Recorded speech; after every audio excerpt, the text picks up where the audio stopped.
Bonjour mes frères et mes sœurs. Avez-vous des doutes de temps en temps? Des doutes au sujet de tout? Doutez-vous de Dieu, de sa bonté, de sa fidélité, de son amour pour vous? Doutez-vous de vos amis, de leur attitude, de leurs sentiments à leur égard? Autrement dit, lorsque les choses vont mal dans votre vie, avez-vous des doutes de l'existence même? Il y a beaucoup de gens qui sont croyants, qui prient Dieu, mais de temps en temps, ils sont les victimes de leurs doutes. Ils se demandent où est Dieu. Cette question est souvent posée dans la Bible même. Job l'a posée. Mais prenez votre cas particulier.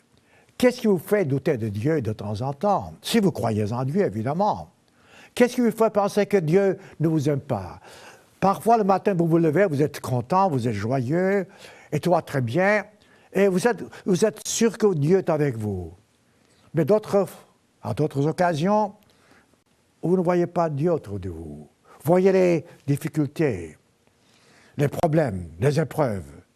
Et pourtant, Dieu ne change pas, Dieu est toujours là. Le caractère de Dieu ne change pas, Dieu est toujours le même, hier, aujourd'hui, éternellement. Mais vous ne l'êtes pas. Je ne le suis pas. Je ne suis pas le même aujourd'hui et demain. Je change de caractère en quelque sorte, ou d'attitude, d'humour. Alors, la raison pour laquelle je vous pose cette question, il faut savoir qu'est-ce qui fait chaque être individu, qu'est-ce qui fait douter de Dieu, ou même de lui-même. Il y a certains matins, par exemple, vous vous levez le matin, vous êtes de bonne humeur, vous dites, tiens, aujourd'hui, je peux tout faire, pour ainsi dire. À d'autres occasions, vous vous levez le matin, vous dites, oh non, c'est un mauvais jour, je ne peux rien faire, tout va mal. Alors, ces changements, ils sont dus à quoi? Qu'est-ce qui fait en effet ces changements? Eh bien, il y a plusieurs raisons, évidemment, mais je voudrais mettre l'accent sur l'ennemi numéro 1, Satan le diable. Satan est encore, comme la Bible dit, le Dieu de ce siècle, de par la permission de l'éternel Dieu. Satan fait tout ce qu'il peut faire en réalité pour vous décourager, pour vous faire douter de Dieu. Il a des trucs, des machinations qui sont parfois plus fortes que nous pensions. Par exemple, il a même essayé de faire douter le Christ. Eh oui, le Christ est venu ici en tant que Fils de Dieu, et il a été donc, comme nous tous, nous autres chrétiens, éprouvé de par les circonstances, et après son baptême, parce que le Christ s'est fait baptiser, alors le diable a même tenté, je répète, tenté le Christ. Comment l'a-t-il fait? Alors, ça vaut la peine de voir la façon dont Satan, le diable, agit. Évidemment, selon les circonstances, selon les individus, il a d'autres tactiques. Mais regardez voir, face au Créateur suprême, le Christ, regardez voir comment le Christ a réagi et comment Satan a posé ses questions. Si vous étudiez ces cas-là, vous verrez que vous aussi, vous pouvez faire face aux tentations avec la même attitude que le Christ. D'abord, voyez-vous, pour faire douter quelqu'un, on va toujours poser des questions qui entraînent le doute. Par exemple, si tu peux, si tu es grand. Mais comment? Parce que ça vaut la peine de voir la réaction du Christ et aussi la façon méchante ou, je dirais, pernicieuse de Satan d'attaquer le Christ. Matthieu 4, un chapitre très intéressant, je voudrais seulement prendre donc les 13 ou 14 premiers versets. Nous voyons, Jésus fut amené donc par l'Esprit dans le désert pour être tenté. Ici, le mot en français, ce n'est pas exactement correct. Ce n'est pas pour être tenté, c'est pour être mis à l'épreuve. C'est la même chose si vous voulez. Mais Dieu a permis à Satan de mettre la foi du Christ en épreuve. L'attitude du Christ en épreuve. Voyez-vous, le Christ, allez, à ce moment-là, était un individu humain, en quelque sorte, tandis que Satan était toujours encore un individu spirituel. Donc, il avait, en quelque sorte, plus de force sur cette terre que le Christ. Donc, il se présente auprès du Christ, alors que le Christ savait qu'il allait donc être éprouvé. Qu'est-ce qu'il a fait? Voyez-vous, là encore, voilà, lorsque vous faites face à une épreuve, la première chose à faire, c'est de voir comment vous pouvez avoir la force pour résister. Et c'est normal. Si, par exemple, une nourriture vous donne la force, bon, vous prenez de la nourriture. Mais ici, il est question d'une nourriture spirituelle.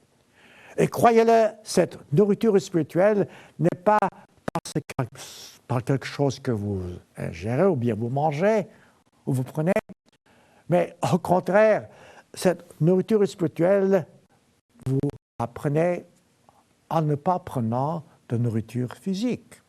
Ah oui. Humainement parlant, nous pensons que lorsque nous ne mangeons rien, nous ne mangeons pas, nous jeûnons, pour ainsi dire, nous sommes faibles.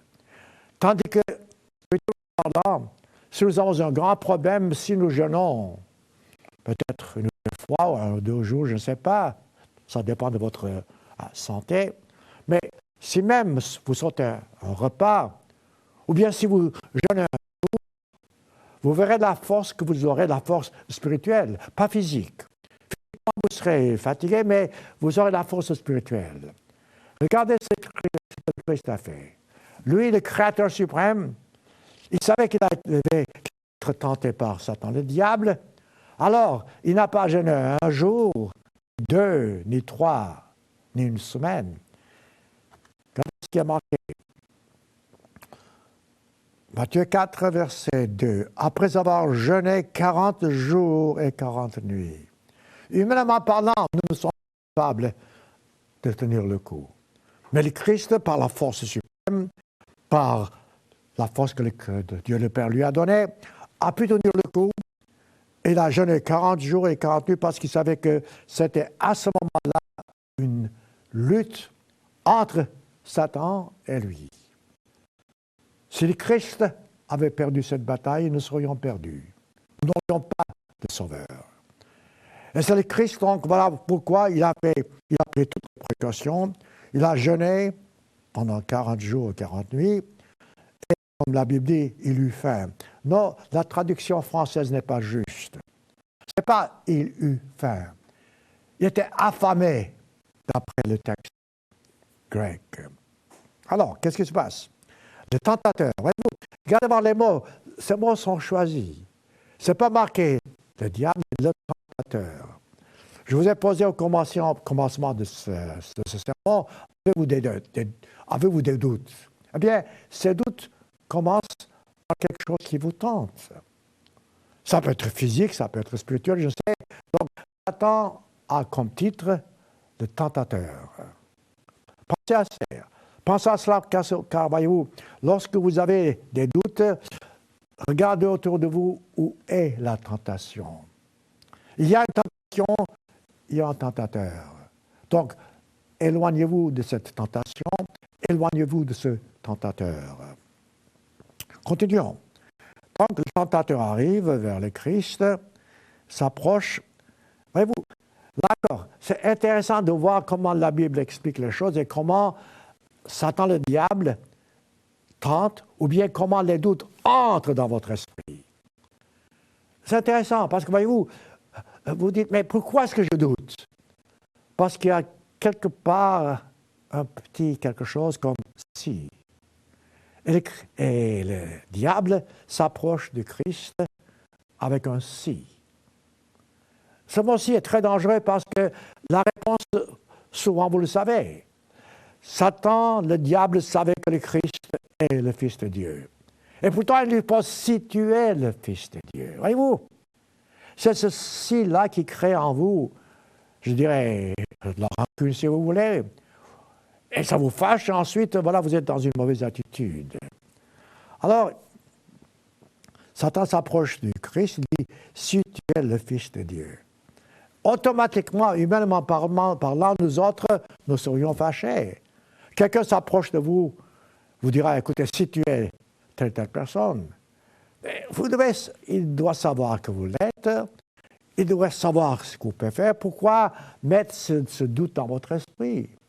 Donc, Satan commence par situer. Ordonne que ces pierres deviennent des pains. Regardez, c'est intéressant. Voyez-vous, d'abord, après avoir mis le doute dans l'esprit du Christ, maintenant, il veut mettre en doute ou bien à l'épreuve la force du Christ. Parce que si vous succombez à ce mot-ci, vous perdez la force. Je suis sûr que, humainement parlant, nous autres, nous aurions réagi tout à fait différemment du Christ. D'abord, nous aurions dit, écoute, toi, Satan le diable, tu sais fort bien que je suis le Fils de Dieu, mais non, ça, ce n'était pas la façon de parler. Ou bien, il pouvait certainement changer les pierres en pain, c'est possible. Mais le Christ n'a pas agi ainsi. Regardez voir la façon dont on peut éliminer les doutes. Vous et moi, la même chose. Le Christ a répondu gentiment, poliment, « L'homme ne vivra pas de pain seulement, mais de toute parole qui sort de la bouche de Dieu. » Bon, certes, il n'avait pas mangé, certes, il avait besoin de pain, mais en ce moment-là, son esprit était concentré, et centré même, ou bien dirigé vers Dieu le Père. Voilà pourquoi il dit, « Ma force vient de cette nourriture spirituelle, et cette nourriture spirituelle ne dépend pas du pain que je mange. » La seule nourriture spirituelle, c'est ce que nous recevons de Dieu, c'est-à-dire la parole de Dieu. La Bible est la parole de Dieu. Les enseignements bibliques sont la parole de Dieu. Alors le Christ répond à cette tentation de Satan. Au lieu de dire « Oui, je suis le Fils de Dieu », il dit « Au lieu de dire « Oui, j'ai faim », il dit « L'homme ne vivra pas de pain seulement, mais de toute parole qui sort de la bouche de Dieu. » C'est déjà fini. Seulement, c'est fini avec le Christ, mais pas avec le diable. Le diable ne veut pas abandonner. Il continue. Tant qu'il le transporte, verset 5, le place sur le haut du temple et dit « Si tu es le Fils de Dieu, jette-toi en bas. » Voyez-vous, ça commence. Pourquoi se jeter en bas? Humainement parlant, ce sont des tentations que nous avons parfois. Et ensuite, évidemment, dès ce moment-là, les doutes pénètrent dans notre esprit. Une fois encore, le Christ aurait pu répondre d'une façon différente, mais automatiquement, il prend sa force en prenant la parole de Dieu. Il a dit, vous vous rappelez, il a dit, l'homme ne vivra pas de pain seulement, mais de toute parole qui sort de la bouche de Dieu. Donc ici, en tant que réponse, là encore, il laisse de côté le si. S'il est le Fils de Dieu, mais il laisse de côté ce premier doute, il dit, le Christ répond, d'abord, laissez-moi citer Satan, parce que voyez-vous, Satan connaît aussi la Bible, en quelque sorte. Donc, Satan, ici, il a vu que le Christ a cité la Bible, bon, il va aussi citer la Bible.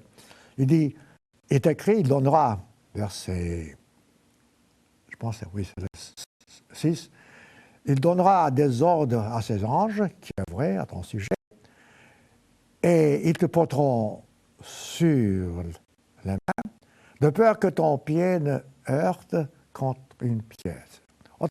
Satan cite une partie de la Bible pour, en quelque sorte, encore rendre la réponse du Christ plus difficile. Eh bien, tu vois, tu n'as qu'à sauter, il y aura toujours les anges qui vont te protéger. Là encore, voyez-vous, c'est intéressant. Si vous avez des doutes, commencez à penser pourquoi ces doutes. Qu'est-ce que c'est qui cause ces doutes? Car il y a toujours cette façon d'agir qui pénètre dans votre esprit. Il est fort possible que si vous étiez à la place du Christ, ou bien moi, ainsi de suite, nous aurions répondu à Satan à sa façon. D'abord, pourquoi se jeter? Là encore, parfois vous demandez à Dieu, au lieu de vous demander est-ce vraiment juste ce que je demande à Dieu, vous insistez à lui faire une demande qui n'est pas nécessaire. Pourquoi donc tenterais-je le Christ, mettons, Dieu le Père, en me jetant par la fenêtre? Donc, déjà, la question n'est pas nécessaire. Et le Christ savait. Voilà pourquoi le Christ a répondu, une fois encore, par la Bible. Il dit, bon, tu suis de la Bible, laisse-moi aussi citer la Bible. Il a dit, il est aussi écrit, tu ne tenteras point le Seigneur ton Dieu.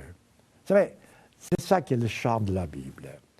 Lorsque vous lisez la Bible de cette façon, vous pouvez voir que Dieu vous donne la réponse à toutes vos épreuves. Certes, vous avez devant vous une épreuve difficile, et vous voyez des questions comme celles que Satan a posées, mais revenez automatiquement sur la vérité de Christ. C'est marqué, comme le Christ a dit, que tu ne tenteras point ton Seigneur. Souvent, vous savez, de notre façon de réagir, nous tentons le Seigneur, nous tentons Dieu. Si vous êtes sûr que Dieu existe, quelles que soient les épreuves par lesquelles vous passez, soyez sûr que Dieu est toujours là. Il est même hier, aujourd'hui et demain. Dieu vous aime aujourd'hui. Vous êtes content, tout va très bien. Tout d'un coup, vous perdez tout, vous êtes triste. Vous pouvez perdre un ami, un époux, une épouse, je ne sais, un enfant. Tout d'un coup, vous dites, où est Dieu? Dieu est toujours là. Il n'a pas changé de caractère. Ce ne sont pas les circonstances qui devraient vous faire douter de Dieu. C'est pourquoi je vous cite Matthieu 4. Vous ne tentez pas Dieu, et Dieu est toujours là, et Dieu est toujours là pour vous aider. Nous devons être sûrs que nous ne laissons pas nous-mêmes nous tenter par de faux raisonnements. Ensuite, après avoir donc essayé ce deuxième coup, le diable maintenant le transporte, lui met face à une épreuve fantastique. Il y a trois degrés, voyez-vous. D'abord, question de vivre de toute parole qui sort de la bouche de Dieu. Ensuite, de ne pas tenter Dieu. Et maintenant, le diable attaque le Christ sur le point le plus faible de la nature humaine. Le Christ avait, là, cette nature humaine, comme nous tous. Alors, qu'est-ce qui vous fait, en ce moment, douter de Dieu? Lorsque vous faites une question, vous pouvez demander à Dieu quelque chose, vous ne recevez pas, vous doutez. Humainement parlant, vous voulez avoir beaucoup de choses. Être riche, être heureux, être en bonne santé, tout ce que vous voulez. Bon, si vous n'obtenez pas ces questions, vous commencez à douter de la bonté de Dieu. Autrement dit, cette nature humaine en nous est pleine de vanité. Ici, Satan attaque la vanité. Tente le Christ sur la vanité humaine. Parce que, humainement parlant, nous voulions tous être grands, à réussir dans notre vie, avoir beaucoup de talent, faire beaucoup de choses, être riche, être en bonne santé, être jeune. C'est ainsi que Satan, cette fois-ci, en tant que troisième tentation, bien que ce ne soit pas troisième tentation, parce que d'après Luc 4, où le même point est soulevé, le Christ a été tenté sur beaucoup d'autres points. Mais ici, Matthieu prend les trois points principaux. Alors, ici, le diable attaque le Christ donc sur la chose la plus importante en ce qui concerne la vanité humaine. Il montre donc sur une montagne très élevée, lui montre tous les royaumes du monde, verset 8. Leur gloire. Intéressant. Vous savez, nous sommes tous humainement parlant vains. Qui sommes-nous? Absolument rien, mais nous aimons la gloire. Un président, un roi humain, c'est quoi? Pour un peu de temps, il a la gloire, cette gloire disparaît. Vous êtes un grand artiste ou bien vous êtes très jeune, un bel athlète. C'est quoi ça? Ça dure l'espace d'un matin. Donc cette gloire ne dure pas. Voilà pourquoi le diable ici montre la gloire passagère de ce monde, alors que le Christ est sous forme humaine. Et lui dit, et regardez voir cette offre du diable, je te donnerai toutes ces choses. Mais comment est-ce qu'il peut donner toutes ces choses? Est-ce que le diable a vraiment le droit d'être en possession de toutes ces gloires de ce monde, les royaumes de ce monde? Une question intéressante à laquelle la plupart des gens ne répondraient pas, ne pourraient pas répondre. Si. Le fait est que Dieu a donné à Satan le diable le pouvoir de dominer sur cette terre pour le moment. Satan contrôle encore les choses avec la permission divine. Mais le fait est que oui, Satan est encore en possession des gouvernements de ce monde. Voilà pourquoi vous avez ces problèmes autour de vous. Regardez voir cette corruption au sein des gouvernements de par le monde. Donc, le Christ savait que Satan a la possession de cette gloire humaine. Et pour une fois, ce que Satan disait, c'était juste. Il avait donc le pouvoir, il pouvait donner au Christ ce pouvoir. Je me demande s'il l'aurait donné, mais enfin. Donc, une fois encore, voyez-vous, le Christ a répondu d'une façon vraiment forte. C'est là où il faut vraiment venir avec force. Il n'a pas répondu directement.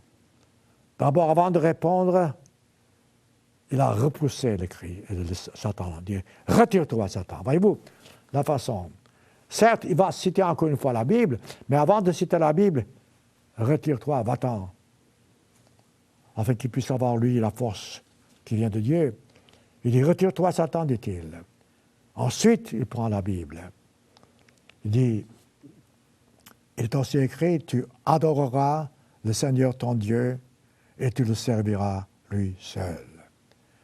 Ces trois tentations, et je dis il y en a encore d'autres, montrent déjà la façon de dominer vos doutes. Lorsque vous avez des épreuves très difficiles, commencez par retire-toi, Satan, retire-toi l'épreuve. Et ensuite, revenez sur le Christ, revenez sur ses promesses. Vous verrez comment les choses changeront dans votre vie. Voilà comment les doutes arrivent. Ce genre de choses, mes frères et mes sœurs, a commencé dès le commencement. Prenez l'exemple du premier couple que je vous cite souvent.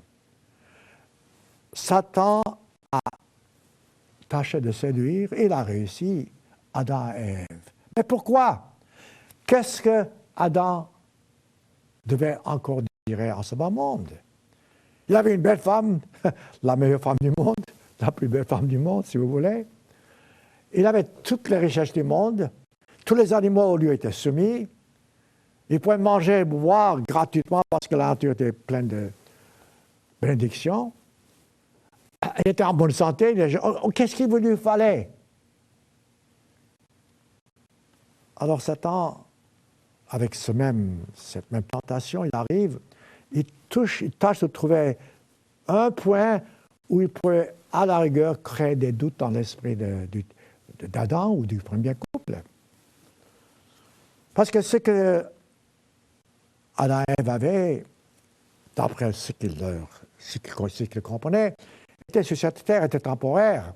Alors Satan met le doute dans l'esprit du premier couple, en disant, écoutez, ça ne va pas durer longtemps, mais soyez comme Dieu, et que vos bénédictions durent éternellement.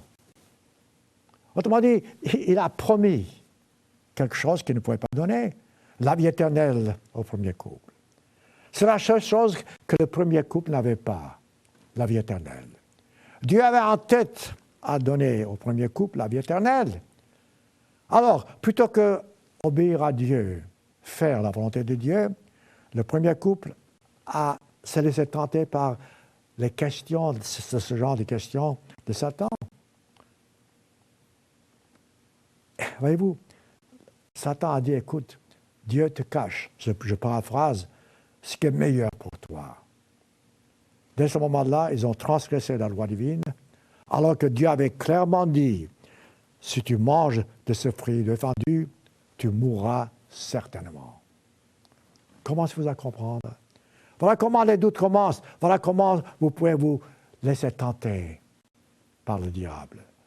Ou par votre nature humaine, ou par vos déboires, ou par vos épreuves.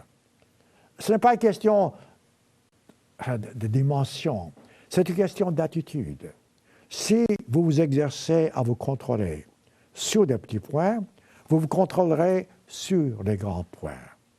Voilà pourquoi nous devons nous croître dans la grâce et la connaissance, étudier la Bible chaque jour davantage, nous mettre à genoux chaque jour davantage, prier Dieu afin qu'il nous donne la force. Ce faisant, nous aurons la force de lutter contre Satan. Et nous aurons la force de pouvoir rejeter les doutes de notre esprit. Je vous dis, mes frères et mes sœurs, la plupart du temps, lorsque vous examinez vos doutes, ils sont futiles. Le lendemain, vous les oubliez.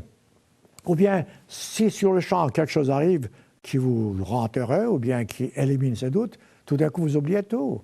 Donc, ce sont là des choses passagères. Ce qui est permanent, c'est la parole de Dieu. Ce qui est permanent, ce sont les promesses divines. Ce qui est permanent, c'est l'amour de Dieu. Voilà comment vous pouvez vous lutter contre les doutes. Vous aurez toujours Satan avec ceci. Et vous aurez aussi toujours le Christ qui est là pour vous aider, qui veut que vous puissiez entrer dans le royaume de Dieu. Commencez-vous à comprendre? Prenez encore l'exemple de la première nation que le Christ a appelée. On ne peut pas croire.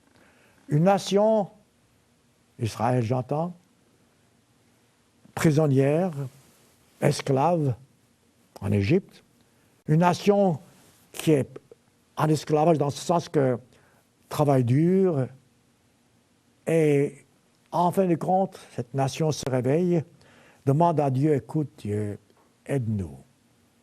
Tu nous aimes, tu nous as créés, tu as fait des promesses dans la Bible, pour ainsi dire.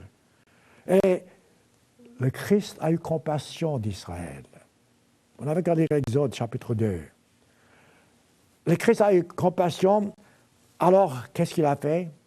Il a promis à cette nation de faire sortir d'Égypte.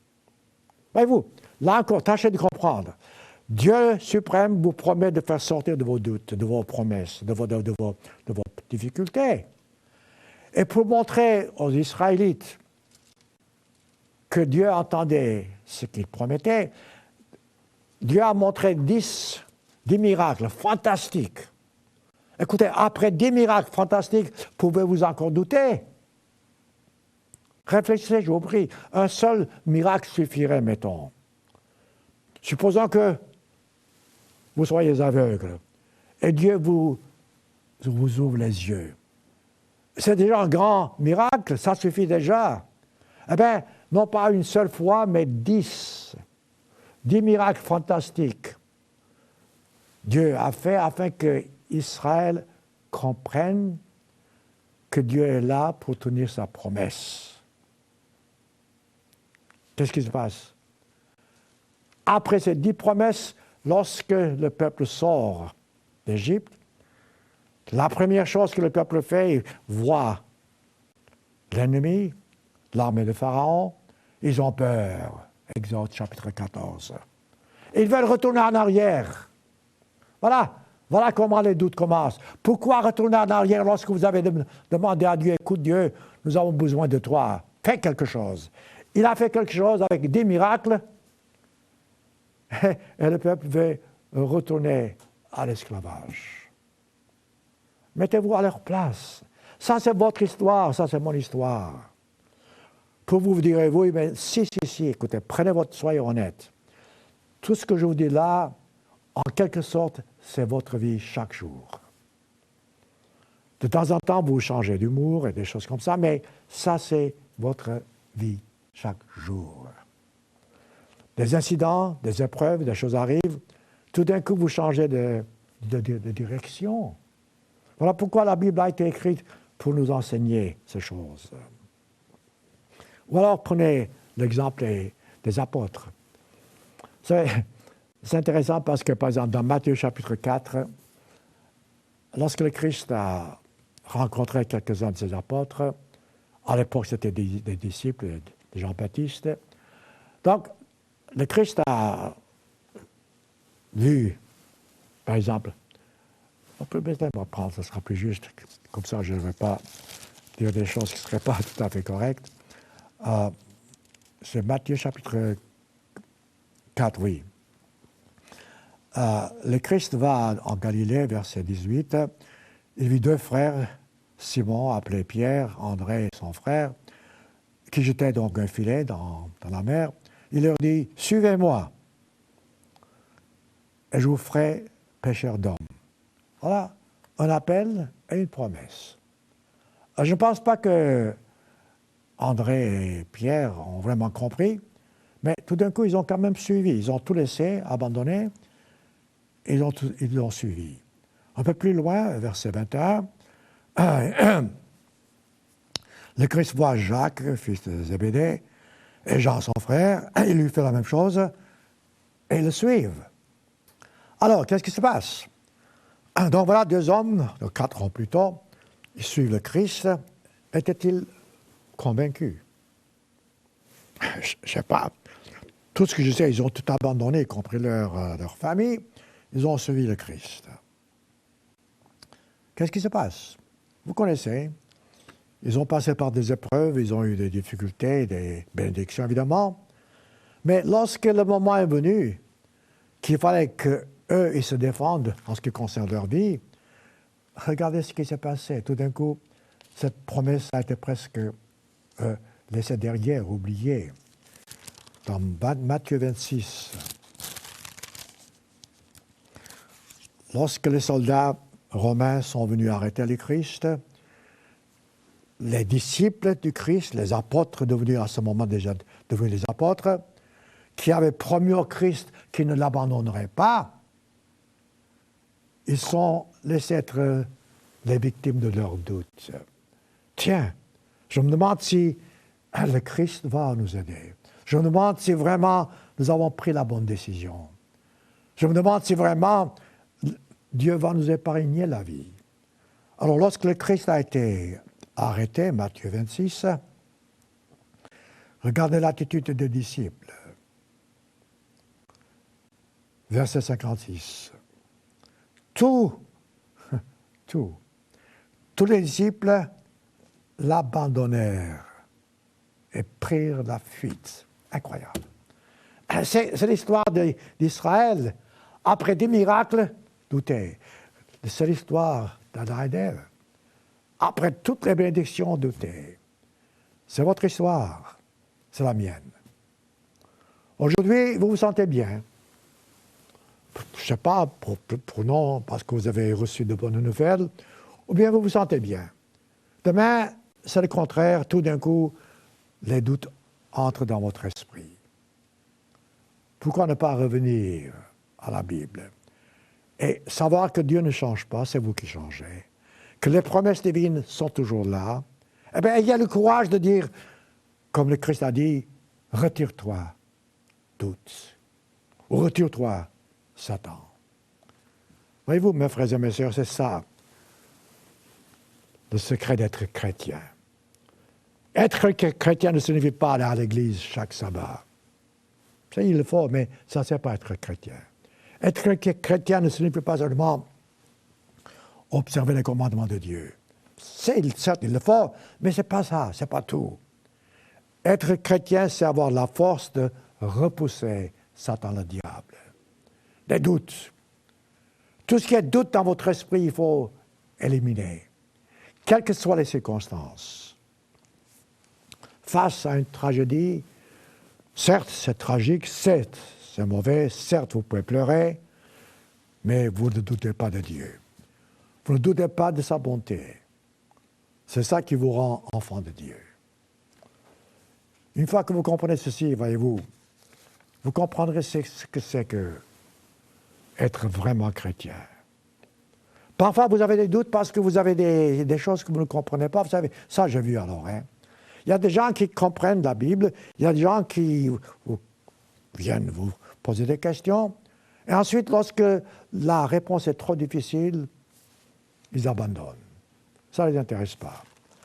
C'est l'histoire des disciples, pas les apôtres, des disciples du Christ dans Jean chapitre 6. Jean chapitre 6.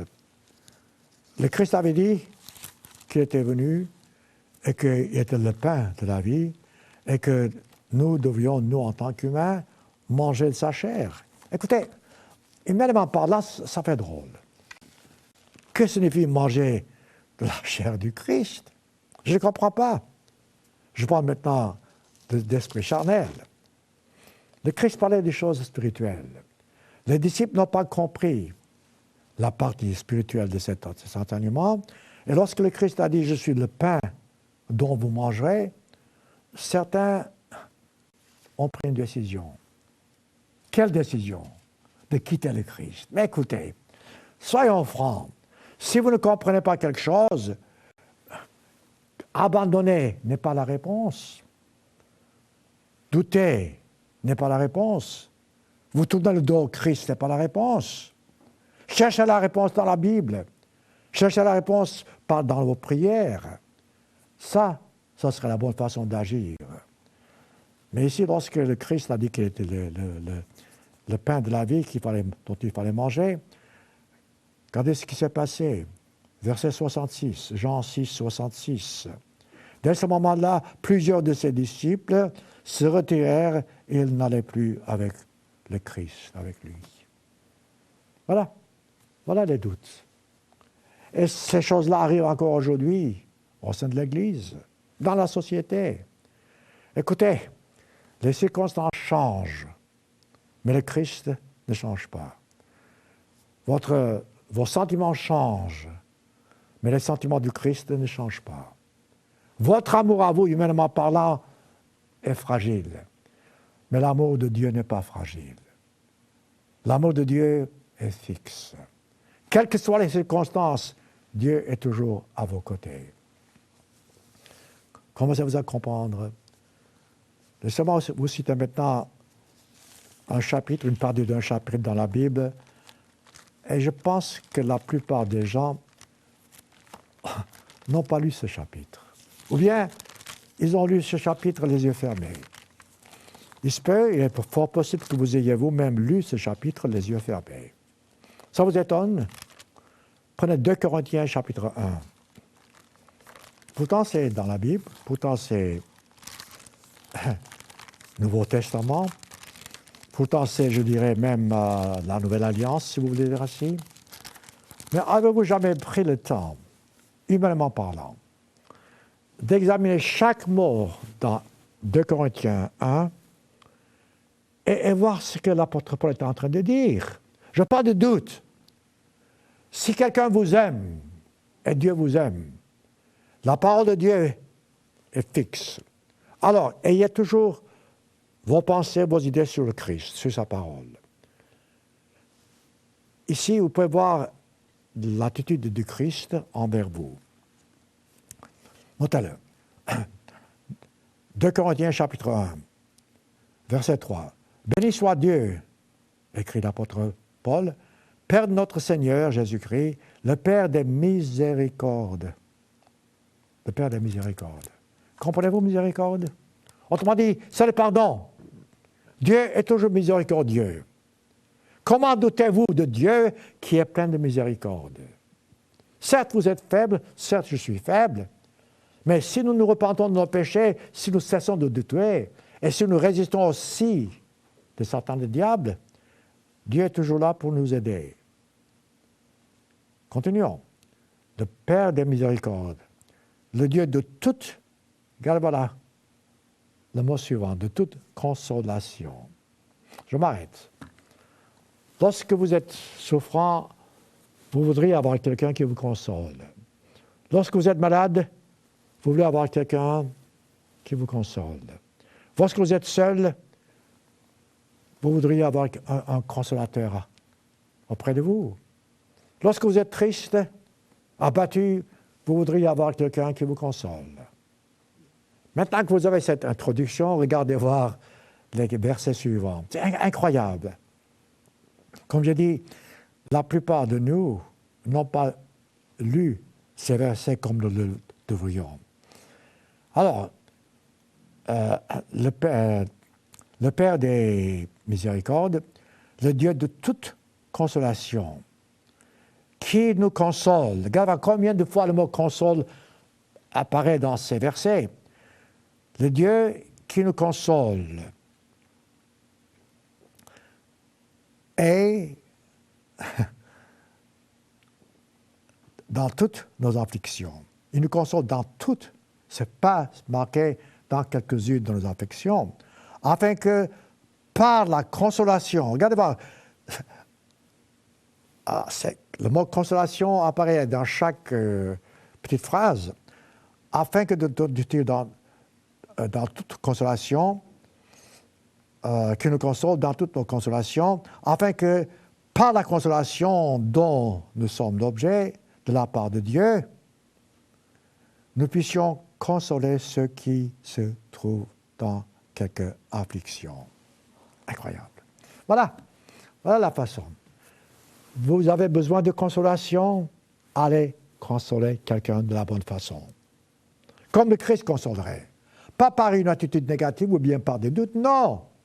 Pas en partageant ces doutes, non. Par la consolation qui vient du Christ. Et comment est-ce que le Christ nous console? Vous pouvez voir ici. Laissez-moi continuer encore. Donc, ceux qui se trouvent dans quelque affliction. Car de même que les souffrances, verset 5, du Christ abondent en nous, de même notre consolation abonde par Christ. Si nous sommes affligés, c'est pour votre consolation, écrit l'apôtre Paul. Et les apôtres étaient affligés. Les prophètes étaient affligés. Parfois, nous sommes même nous-mêmes dans l'Église de Dieu affligés. Mais c'est pour consoler les autres. Pour votre salut utile. Si nous sommes consolés, c'est pour votre consolation. Qui se réalise, dit-il, par la patience à supporter les mêmes souffrances que nous endurons. Prenez le temps, comme j'ai dit, lisez ces versets. Et lorsque les doutes pénètrent dans votre esprit, posez-vous la question, pourquoi est-ce que je doute? Hier, tout allait bien. Pourquoi est-ce que je doute aujourd'hui? Parce qu'il y a des épreuves, des tentations. Le Christ a repoussé les tentations. Les apôtres ont repoussé les tentations. Pourquoi pas vous? Vous pouvez arriver avec l'aide du Christ lorsque vous vous tournez vers lui avec force. Dans Matthieu chapitre 24, un chapitre que nous citons souvent, vous trouvez beaucoup de réponses à vos questions. Souvent, lorsque vous êtes affligé, vous êtes triste, vous voyez autour de vous tout ce qui est négatif, tout ce qui est mauvais. Évidemment, la nature humaine change. Aujourd'hui, vous êtes de bonne humeur, demain, vous êtes de mauvaise humeur. Je sais. Je parle maintenant de façon permanente. Regardez autour de vous. Avant-hier encore, j'ai parlé à quelqu'un, un membre de l'Église de Dieu, il me dit, vous savez, M. Apartient, parfois je doute de Dieu. Je dis, ah, pourquoi? Parce que je vois cette corruption autour de nous. Écoutez, la corruption n'a rien à faire avec Dieu. Il voit la corruption au sein des gouvernements. La corruption au sein des gouvernements n'a rien à faire avec Dieu. Il voit les souffrances humaines. Écoutez, ça, ce n'est pas votre affaire, les souffrances humaines. Les hommes souffrent parce qu'ils transgressent les lois divines. Et chaque cas est particulier, Dieu le sait. Laissez Dieu s'occuper de ça. Vous n'êtes pas responsable des souffrances de quelqu'un qui commet, mettons, des péchés. Mais vous pouvez vous-même changer votre vie, votre façon de vivre, en éliminant le péché de votre vie. Alors, d'abord, occupez-vous de vous-même, de vos péchés. Et cette personne demandait, Je ne sais pas pourquoi est-ce que Dieu laisse faire ces choses. Et pourtant, il doit connaître, il est membre de l'Église, il a vu la Bible. Je dis, est-ce que vous pouvez me montrer dans la Bible où c'est marqué que ces choses ne vont pas se passer? Est-ce que vous pouvez me montrer dans la Bible que les prophètes n'ont pas souffert? Est-ce que vous pouvez me montrer vraiment que Dieu a promis en nous, en ce monde, une vie parfaite, idéale? Au contraire, si vous lisez la Bible, à travers la Bible, vous pouvez voir Matthieu 24. Je peux passer toute une journée sur Matthieu 24.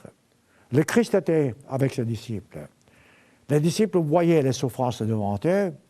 Alors ils ont demandé au Christ, lorsque le Christ a dit la fin du monde viendra, écoutez, comment est-ce que la fin du monde peut venir si tout va très bien en ce bas monde? Non, tout ne va pas très bien. Les choses vont aller de mal en pis, c'est ce que le Christ a dit. Lisez Matthieu 24. Écoutez, nous avons eu par le passé des guerres et des bruits de guerre. Et le Christ dit dans Matthieu 24 qu'il y aura un moment où nous aurons des pires des guerres que le monde n'a jamais connu de pareil. Alors, comment est-ce qu'on peut dire je doute de Dieu lorsque la promesse de Dieu arrive? Si le Christ a dit que la pire des guerres arrivera, et ça sera le cas, à ce moment-là, si vous doutez, la faute, c'est à qui? Vous devez savoir, écoutez, si un père de famille met son enfant en garde contre le danger, avec amour, il enseigne à son enfant comment éviter le danger. Si l'enfant désobéit et fait face au danger, à qui la faute? C'est exactement ce que nous sommes en train de dire entre Dieu le Père et nous. Dieu nous a mis en garde contre le danger. Et nous allons contre ces instructions divines, et voilà que nous souffrons, et que l'humanité souffre. Nous irons, en ce moment, les choses iront de mal en pis. Si cela fait douter de Dieu, dans ce cas-là, vous n'avez pas foi, vous ne comprenez rien. Au contraire, lorsque ces choses arrivent, non pas que je souhaite qu'elles arrivent, mais lorsqu'elles arrivent, je m'en réjouis, pour ainsi dire. Autrement dit, je vois que la fin est proche. Je vois que le Christ va revenir bientôt. Donc ça me donne de la force. Je me réjouis parce que la fin est proche, non pas parce que les souffrances empirent. Comprenez-vous? Alors, à cet homme-là, je lui ai répondu, écoutez, vous saviez que le Christ a dit dans Matthieu 24, par exemple, que les choses iraient de mal en pis, qu'il y aurait des faux prophètes, vous n'avez qu'à lire, des faux prophètes, des persécutions, des doutes. L'amour de plusieurs gens, dit-il, dans Matthieu 24 toujours, l'amour se refroidira. Comment est-ce que vous pouvez avoir une vie formidable en ce moment si l'amour se refroidit? Regardez autour de vous, regardez les mariages. Regardez la vie des familles. C'est basé sur quoi? Sur le gain, sur l'égoïsme, sur la vanité, sur ce que je peux avoir. Il faut que les gens s'accordent, s'habituent à moi. Il faut qu'ils me supportent, mes sentiments, mes humeurs, pour ainsi dire. Si je suis, mettons, en mauvaise santé, ou bien, qu'ils comprennent. Si je suis de mauvaise santé même, qu'ils comprennent. Mais tout se centre sur vous-même. Ce n'est pas la voie de la consolation. Ce n'est pas la façon d'éliminer vos doutes. D'éliminer les doutes, c'est d'avoir les yeux sur le Christ, en disant qu'il sait ce qui se passe, il vous protège toujours et que vous restez toujours solide sur cette promesse. Donc, dans Matthieu 24, le Christ a dit qu'il viendrait, mais qu'avant son retour sur cette terre, il disait, je ne vais pas prendre chaque verset, il dit qu'il y aura donc des faux prophètes, l'amour de plusieurs se refroidira. Ensuite, au verset 13, voilà le secret. La Bible donne toujours le secret, la réponse. Vous avez des problèmes? Voilà la clé. Voilà la solution. Il dit, celui qui persévérera jusqu'à la fin sera sauvé. Alors, prenez cette phrase, prenez cette promesse. Vous avez des doutes parce que les choses ne vont pas bien? Rappelez-vous, celui qui persévérera jusqu'à la fin sera sauvé. Déjà, avec cette assurance, vous pouvez éliminer tout doute. Ce n'est pas facile, je suis d'accord avec vous. Mais il le faut. La réussite n'est jamais facile. La véritable réussite. Celui qui réussit dans sa vie, même dans sa profession, doit travailler dur. Le christianisme est un métier où vous devez travailler dur. Vous avez besoin de beaucoup d'efforts pour réussir, pour arriver à vaincre vos doutes. Alors, au lieu de dire, bon, c'est comme ça, je suis faible, dites, je peux tout faire par le Christ. Vous savez, Galates, chapitre 2, verset 20. Je peux tout faire par le Christ qui vit en moi. Voilà vos forces. Voilà la force qui vous permettra de rejeter, loin de vous, tout doute, toute crainte, tout ce qui est mal ou mauvais. Voyez-vous, dans Matthieu 24, le Christ nous donne une mission. La raison pour laquelle nous sommes ici dans l'Église de Dieu aujourd'hui et nous proclamons cette vérité, c'est parce que le Christ a confié à nous, en tant que les prémices, une tâche. Verset 14, Matthieu 24. Cette bonne nouvelle, la bonne nouvelle de quoi? La bonne nouvelle que le Christ lui-même a annoncée lorsqu'il est venu sur cette terre. Il a dit, croyez à la bonne nouvelle, le retour du Christ sur cette terre. Repentez-vous. Voilà cette bonne nouvelle. Alors, nous devons annoncer à toute la nation le retour du Christ, cette bonne nouvelle. Dans le monde entier, pour servir de témoignage, pas pour convertir le monde. Nous ne pouvons pas convertir le monde. Aujourd'hui, Satan, le diable, est encore le Dieu de ce siècle. Et Dieu a permis à Satan de rester sur place. Voilà pourquoi nous ne sommes pas ici pour envoyer des missionnaires autour du monde. Non. Nous proclamons la vérité afin que ceux que Dieu appelle puissent comprendre et que pour le reste, ce sera seulement en tant que témoignage. Il dit, alors viendra la fin. Et ensuite, on n'a qu'à lire le reste de ce chapitre et voir ce qui va se passer. Mais laissez-moi vous dire vous citer au moins un verset que, oui. Regardez, il dit, verset 21, il parle de son retour. Car alors, dit-il, la détresse sera si grande qu'il n'en a point eu de pareil depuis le commencement du monde. Vous savez, commencement du monde, nous avons eu le déluge et tout ce que vous voulez. Donc, tout ça, c'est rien, dit le Christ, jusqu'à présent, et qu'il n'y en aura jamais. Voilà. Alors, pouvez-vous douter de Dieu lorsque ces choses arriveront? Et nous sommes en train justement de dégringoler, pour ainsi dire. Voilà. Voilà pourquoi lorsque ces choses arrivent, au lieu de commencer à formuler des doutes dans votre esprit, dites, tiens, la prophétie s'accomplit, je m'approcherai davantage de Dieu. Je ferai davantage sa volonté et non pas la mienne. Je ferai des efforts pour lutter contre ma nature humaine. Cette nature, laquelle, sous l'influence de Satan, voudra fléchir, voudra vous faire douter. Je sais, je répète, mes frères et mes sœurs, ce n'est pas facile. Mais je suis avec vous, nous avons tous la même nature. Nous devons faire les mêmes efforts. Et avec l'aide du Christ, nous arriverons. Et le Christ veut que nous puissions arriver.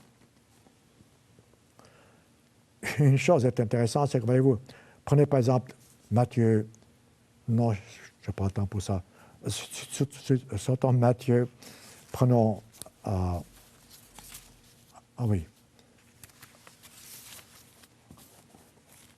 Matthieu 4, 18. Non, ça aussi je vais sauter. Prenons 2 Timothée. J'ai toujours en vue le temps qui m'est accordé pour ce sermon. Dans 2 Timothée, l'apôtre Paul nous décrit le monde dans lequel nous vivons. Du reste, c'est un chapitre-là qui m'a intéressé tout dès le commencement, parce que lorsque j'ai commencé à faire mes émissions radiophoniques sur RTL, c'était l'une des premières émissions que j'ai faites, c'était ça, 2 Timothée chapitre 3. À l'époque, il y a 60 ans, il y a 50 ans de ça, je parlais de la bonne nouvelle du retour du Christ. Je parlais des conditions du monde. Il y a 50 ans, ce monde était encore plus vivable qu'il ne l'est aujourd'hui. Depuis 50 ans, les choses ont énormément gâté. Bon, mais regardez ce que l'apôtre Paul dit déjà il y a 2000 ans. Il parlait de notre époque à nous. Voilà pourquoi nous ne devons pas douter ou bien faiblir. Au contraire, si vous êtes averti d'un danger, vous prenez les précautions, mais vous ne doutez pas. Ce n'est pas le moment de douter, au contraire, c'est le moment de vous accrocher à Dieu.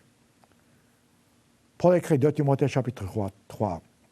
Sache-t-il que dans les derniers jours, et nous sommes dans les derniers jours, il y aura des temps difficiles. Voilà. Donc, lorsque les jours difficiles arrivent, je ne doute pas. Je ne me décroche pas. Je n'abandonne pas. Je ne me tourne pas le dos au Christ. Et pourtant, c'est ce que font certaines personnes. Car, dit-il, il y a des hommes, les hommes sont égoïstes. Et comment? Amis de l'argent, fanfarons, hautains, blasphémateurs, rebelles à leurs parents. Ça prouve quoi? Ça prouve que Dieu n'existe pas? Au contraire, ça prouve que Dieu existe. Parce que ces choses arrivent. Et que les apôtres nous mettent en garde. Si je suis mis en garde contre un danger, je dois être reconnaissant à Dieu. Et c'est ce qui se passe, voyez-vous. Lorsque je lis 2 Timothée 3, je ne me décourage pas. Je constate que ça arrive, alors je deviens plus fort dans la foi et je m'approche davantage de Dieu. C'est ainsi que je peux éliminer les doutes. Je continue. Irréligieux, insensibles, déloyaux, calomniateurs, intempérants, cruels. Vous savez, on peut prendre le temps de faire un sermon sur chaque mot ici. Traîtres, emportés, enflés d'orgueil, aimant le plaisir plus que Dieu. Intéressant. Beaucoup de gens aujourd'hui aiment Dieu, aiment le plaisir plus que Dieu. Ils se détournent de Dieu. S'il faut choisir entre le plaisir charnel et Dieu, automatiquement c'est le plaisir charnel. Et là encore, voyez-vous, ce n'est pas quelque chose d'étrange, non, c'est prophétisé. Ensuite, ayant l'apparence de la piété. L'autre jour, je lisais un journal. Et dans ce journal, c'est marqué, vous savez, en ce bas monde, il y a tellement de religions, tellement d'églises, tellement de bâtiments d'églises.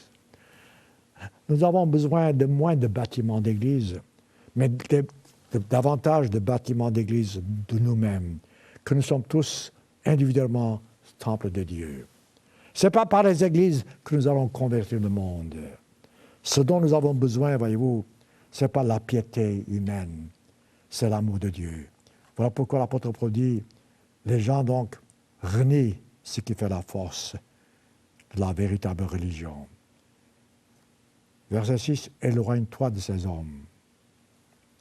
Autrement dit, éloignez-vous de tels doutes. Voilà pourquoi l'Église existe. Pourquoi l'Église? L'Église, c'est le corps du Christ. L'Église, c'est l'ensemble des gens qui croient en Dieu, qui mettent en pratique ses commandements et qui savent que ces choses vont arriver et qui se consolent et qui vont de l'avant avec force et non pas découragés en disant « Bouf, qu'est-ce que je peux faire? Bouf, j'abandonne. » Non, abandonne, ce n'est pas dans les cartes.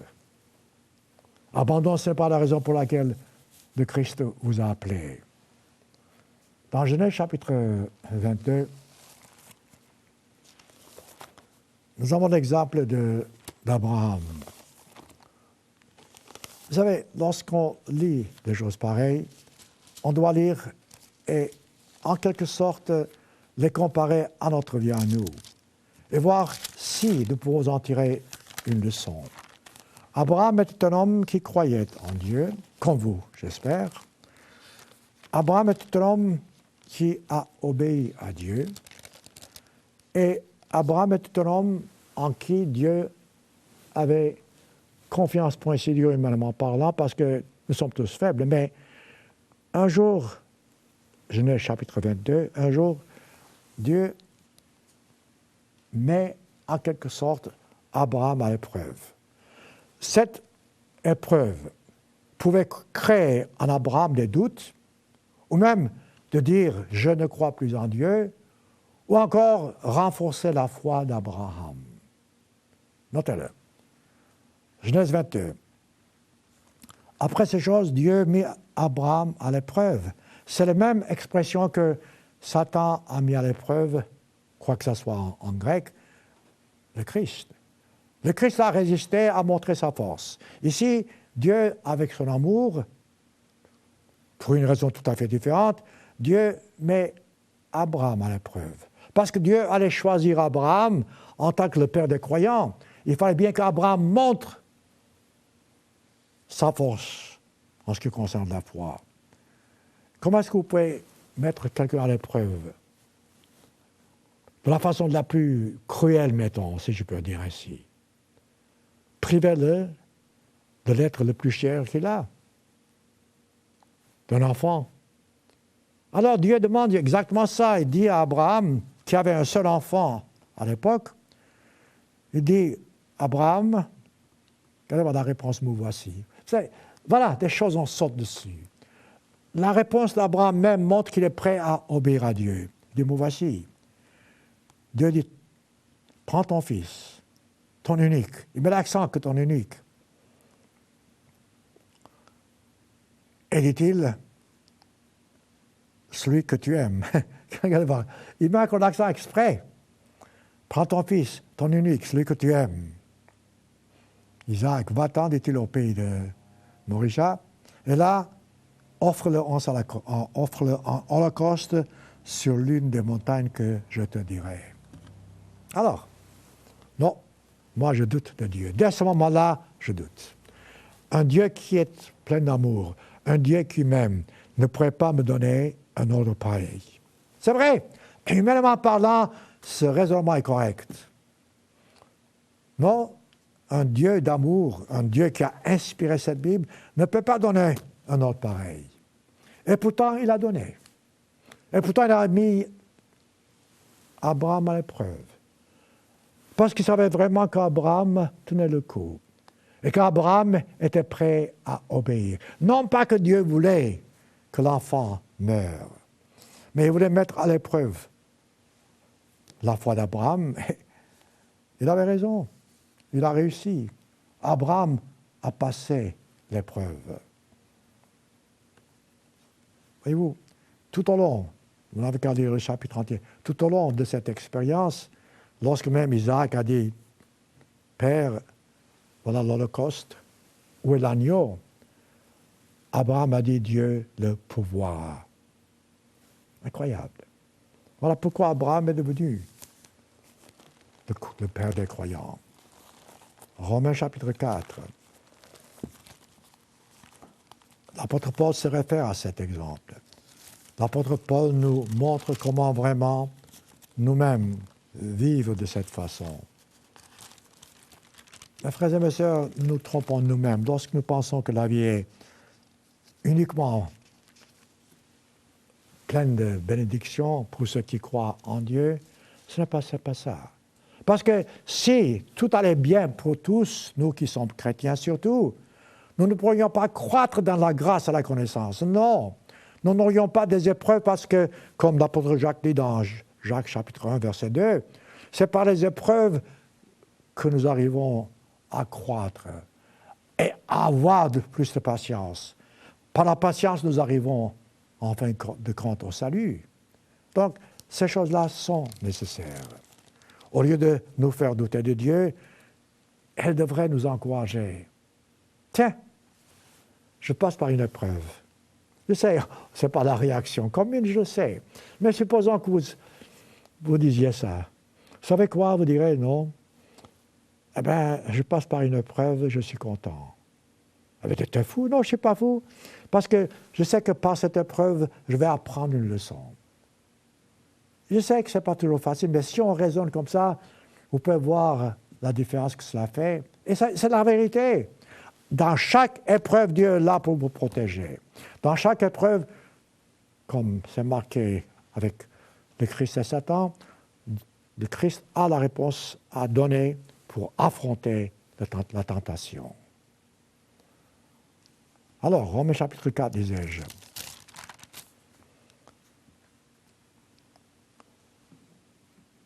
Ici, il est question justement d'Abraham et que Paul parle de cette expérience. Je prends ici juste une partie.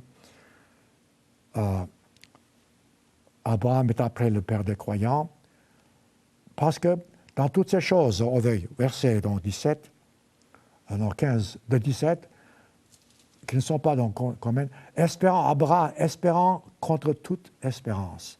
Voilà une belle phrase. Moi, j'aime cette phrase. Voulez-vous vraiment avoir foi en Dieu? Eh bien, espérez contre toute espérance. Réfléchissez à cela. Il n'y a plus aucune espoir, aucune espérance, aucune. Eh bien, s'il s'agit de Dieu, espérez contre toute espérance. C'est ce qu'Abraham a fait. Il crut en sorte qu'il devint le père des croyants, le père d'un grand nombre de nations, sans faiblir dans sa tâche, etc. Et qu'est-ce qui s'est passé? Il avait la pleine conviction, verset 21, la pleine conviction que ce que Dieu a promis, il peut aussi l'accomplir. C'est vrai, ce sont des petits mots, des petites phrases. Et pourtant, c'est plein de la vérité fantastique. Si moi, nous pouvons penser ainsi, agir ainsi, penser ainsi, vivre ainsi, nous pouvons éliminer toute crainte, tout doute dans notre esprit. Mes frères et mes sœurs, là encore une fois, je n'ai fait que commencer un sujet. Prenez cette Bible, lisez-la. Prenez ces exemples et plusieurs d'autres exemples encore dans la Bible où vous pouvez voir que les apôtres du Christ, les prophètes, ont été mis face à des épreuves, comme Abraham. Chaque fois qu'ils ont pu compter sur Dieu, marcher dans la direction que Dieu a montrée, ils ont réussi. Par contre, si vous doutez, si vous vous détournez de Dieu, c'est l'échec. Dans la vie, nous tous, nous avons un choix entre le succès et l'échec. Pour autant que vous continuez, ce n'est jamais l'échec. Il y a toujours l'espoir de réussir. Dès le moment où vous abandonnez, c'est l'échec. C'est fini. Alors, à vous le choix. Vous avez des doutes? Parfois, vous faites face à une épreuve. N'abandonnez pas. Revenez à Dieu, à tout ce que je viens de dire ici. Mettez-vous à genoux devant Dieu. Dites, Dieu, je suis face à des épreuves. Je commence à avoir des doutes. Donne-moi la force dont j'ai besoin. Donne-moi la compréhension. Donne-moi la foi d'Abraham. Mieux encore, la foi du Christ. Vous verrez comment Dieu vous aimera et vous aidera, parce que Dieu veut que vous puissiez arriver au but pour lequel vous avez été créé, c'est-à-dire d'être un jour dans son royaume en tant que son enfant, un enfant qui vivra éternellement.